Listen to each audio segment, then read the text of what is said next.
Hi mga labs, so kakauwi ko lang galing sa merkado at hirap na hirap. So nilalagay ko na yung sapatos ko sa tamang lagayan at pupunta na ako sa aking kwarto. So yan na pala yung sinuot ko kanina pa papunta school pero ewan.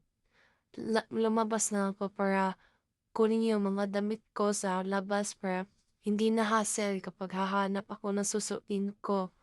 Yan, nilalagay ko na dyan sa tamang lagayan. So, kinuha ko na pala yung mga gamit ko kanina at isasauli ko na yung bag na ginamit ko. Yan, so i-arrange muna natin yan.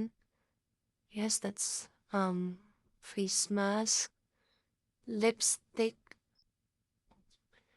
Yes, 3 lipstick, my lip gloss, and my pita. So, charger.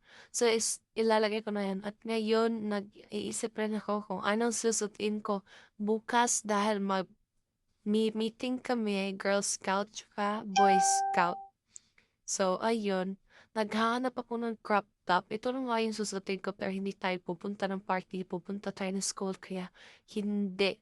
So, nag-iisip pa rin ako dahil wala talaga akong maisip na susutin ko. Gusto ko mag-crop top or aesthetic style pero alam ko meron na namang mga leba cara dyan kaya wag na lang.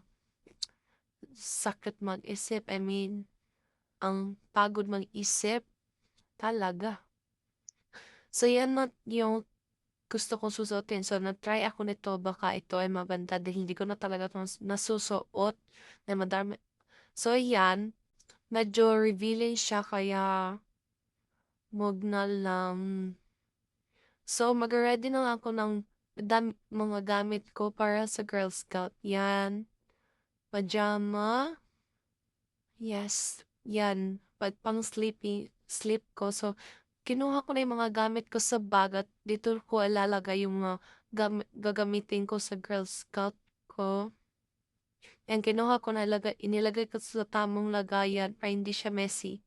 Yan, nilalagay ko na siya sa bag para next 2 days para 2 days hindi na ako mahahassle or mapapagod mag-isip or mapapagod mag-ready sa mga gagamitin.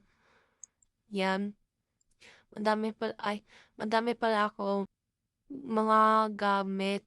Yan, naglagay muna ako ng diary ko yan sa baba para kung maboring ako doon, meron akong diary na isusulat ko kung ano nang ganap sa aking buhay doon. Dahil my God, I'm so excited. 2 days lang, pero excited na. So yan, nilagay ko na dyan and binugkot ambot. Basta. Ginanyan ko na lang para meron siyang space. Yan, that's my towel at lagyan ko rin ng hair tie.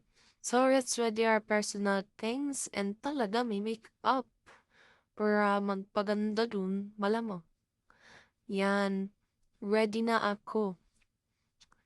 And that's what I put.